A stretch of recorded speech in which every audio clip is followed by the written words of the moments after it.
There are places on this planet nobody really talks about, and yet everyone depends on them. Tibet is one of them, a vast plateau.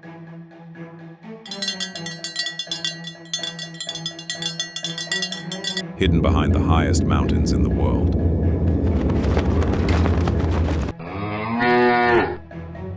So high, so remote, that most people go their entire lives without ever thinking about it. Average altitude, 14,000 feet. The air here is so thin that a person arriving from sea level begins to feel the difference within minutes. The heart races. The lungs reach for something that isn't quite there. More than a quarter of all the ice on Earth, outside the polar regions, is concentrated here. And from this seemingly empty desert flow, 10 of Asia's greatest rivers. The Indus, the Ganges, the Brahmaputra, the Mekong, the Yangtze. Nearly 2 billion people drink this water every day without knowing it, without thinking about where it comes from. The water in your coffee this morning may have been a Tibetan glacier last year.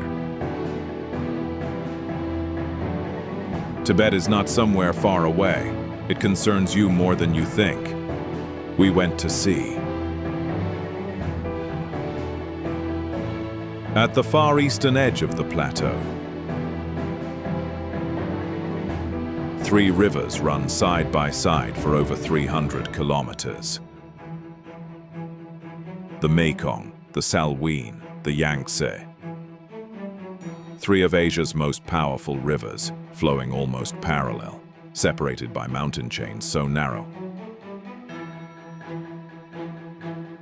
that on a clear day you could see one river from the banks of another. This phenomenon exists nowhere else on Earth. This region carries another name.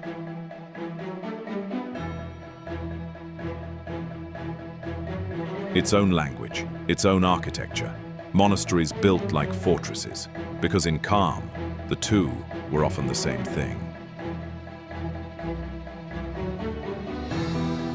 And the people of calm, the compass, are known across Tibet for being the proudest and the slowest to forget an offense. Tibet was never one country. It is a mosaic of peoples, of languages, of histories that only partly overlap. You have to understand what once traveled through them. For more than 1,000 years, these valleys were crossed by a road forgotten by modern maps. The Tea-Horse Road. Caravans carried compressed bricks of pure tea from the forests of Yunnan, north into the plateau. Each brick pressed so hard it could last for years without spoiling. Which mattered, because it had a very long way to go. Tibetans drank it mixed with yak butter and salt, twice a day, every day, to survive the altitude and the cold. For people on the plateau, this wasn't a beverage. It was currency, it was ritual, sometimes the only calories in an entire day.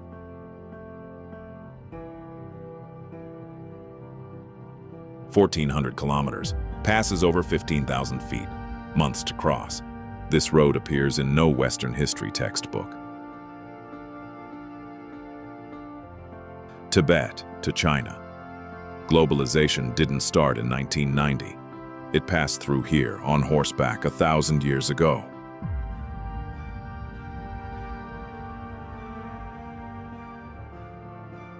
National Highway 318, 2,000 miles, Shanghai to the Nepal border. Its Tibetan section has earned a nickname, the Sky Road. More than a dozen passes over 13,000 feet. Curves where the asphalt hugs the void and the valley floor is 1,000 meters below. For truckers who cross it in 4 days, This is a challenge. For those who cross it in 4 years, it is something else entirely. Because on this road, there are silhouettes you don't forget. Men, women, sometimes children, prostrating themselves. Then up, then 3 steps, then again. Their hands are protected by wooden boards worn smooth by thousands of impacts with the ground. The journey here is not movement, it is transformation. And along this road, something has been here for over 1,000 years. On the red banks of the Lancang River, hundreds of wooden basins hang from the cliff face. Families have been harvesting salt here for over 1,300 years, not sea salt. It comes from a hot underground spring that rises directly through the rock. Each basin belongs to a family. Not as property, as inheritance. It cannot be bought, it cannot be sold, passed down from father to daughter, from mother to son, for 13 centuries.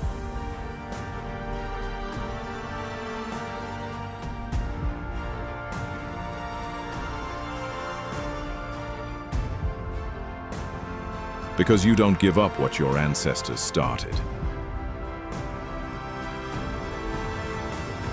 The 72 turns, 3,000 feet of vertical descent, 72 hairpins carved into a near-vertical cliff.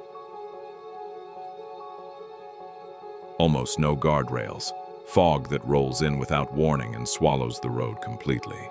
But here's what people forget when they look at this modern road. This pass has been a route long before the asphalt existed. The tea caravans crossed it for 10 centuries, their loads swaying on exhausted horses. One false step from the void. Pilgrims crossed it on foot, teeth chattering in the cold. Soldiers crossed it with cannons, slowly, one wheel at a time.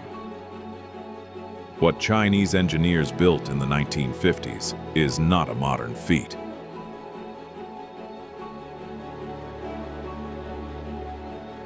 In Tibet, the road is never new, it is only faster. And along every dangerous turn, the locals have placed something, not for safety, for something else entirely. Stacked at every pass, lining every dangerous curve. Placed at the foot of every cliff where the road narrows. Mani stones, stone slabs carved by hand, by the thousand. Many of them by people who spent their entire lives doing little else.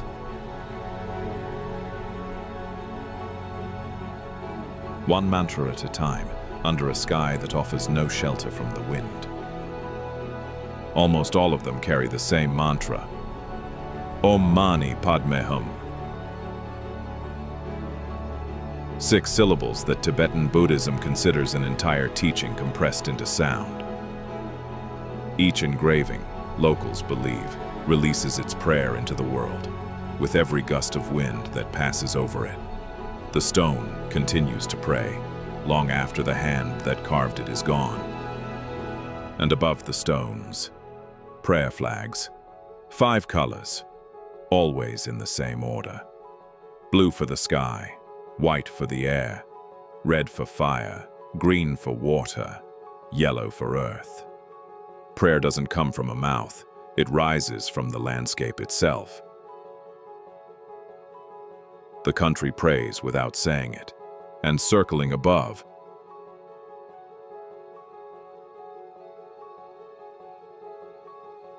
look up. In the thermal currents rising along these slopes, golden eagles draw their long, patient spirals, wingspan over 7 feet.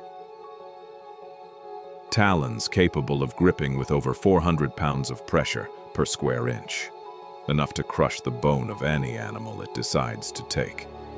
It has no natural enemies at this altitude. It is the apex of everything up here. For Tibetans, these birds are not just predators, they are messengers between the living and the dead, between the earth and something beyond it. When a golden eagle crosses the sky above a person who has just died, Tibetans say the soul has risen with it, whole body flat, then up. 3 steps, then again. One flies 1,000 meters above the valley. The other returns to the ground thousands of times a day. There is all of Tibet. Higher still, almost unreachable, something that should not be standing. Juju Monastery, over 16,000 feet. The highest inhabited monastery in the world. Not a monument, not a ruin, inhabited today by people who chose to be here, built directly into the cliff, pressed against the rock like something the mountain agreed to hold, with so little visible path leading up to it that when you first see it from the valley, you genuinely doubt that anyone ever made it there. And yet, people live there. Monks, nuns, some for months, others for decades. No electricity, no road, no noise except the wind. Silence so complete, it becomes its own presence. Prayer, contemplation, the deliberate emptying of everything the world below.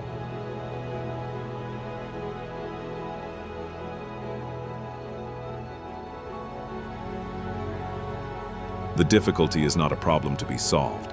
It is the architecture of the practice itself. In the West, we see solitude as something missing, something to escape. Here, it is the opposite. Solitude is not a consequence.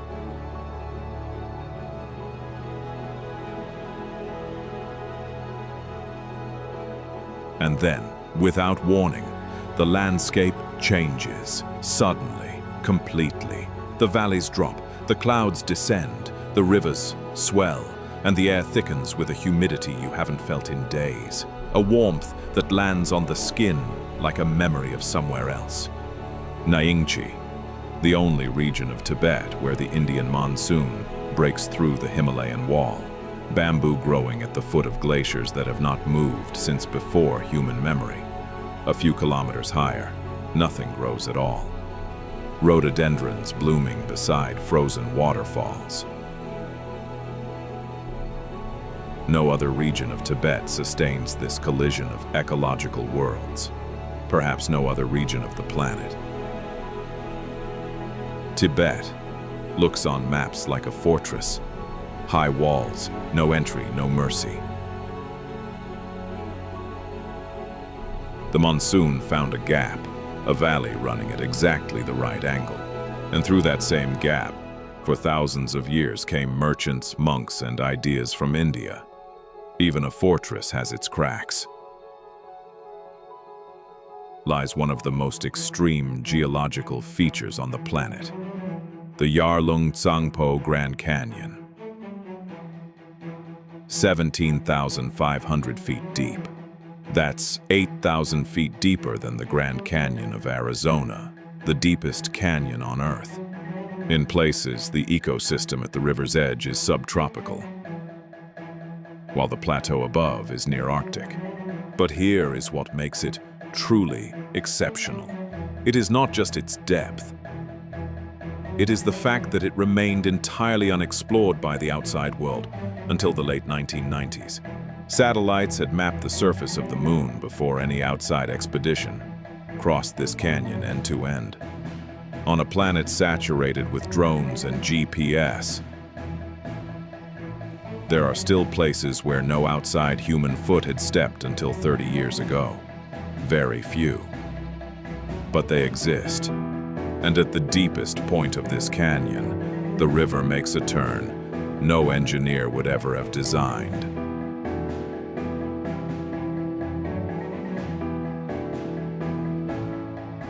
At the deepest point of this geological violence, the river turns. Not a curve, a perfect half circle, 180 degrees. And at the center of this loop, as if the river is curling around it like an arm, stands a single mountain, Namcha Barwa, 25,530 feet. Unclimbed not because of any prohibition, but because its remoteness and its weather have discouraged the expeditions its height would otherwise attract, because it hides. You can spend weeks in this valley without ever seeing the summit. The clouds come in and hold, and then, sometimes for a few minutes, they part. Those who are there at the right moment remember it for the rest of their lives. To a Western ear, this sounds like superstition. But here is what that actually means. Your ability to wait determines what you perceive. The mountain doesn't change. The patience does. This isn't superstition. It's an ethic. In spring, late March, early April, Nyingchi transforms one last time. The valleys are still bitten by winter. The ridges are still under ice. And then, without announcement other than a slight warmth in the afternoon air, the peach trees begin. First one valley, then the next, then whole hillsides at once. Thousands of trees flowering within days of each other, as though they agreed on a signal. Pink and white pouring across the mineral landscape. At the foot of peaks that have not lost their snow in living memory. 2 weeks at most, so fragile that a single storm can cut it short. In Tibet, almost everything lasts a very long time. Mountains are 50 million years old.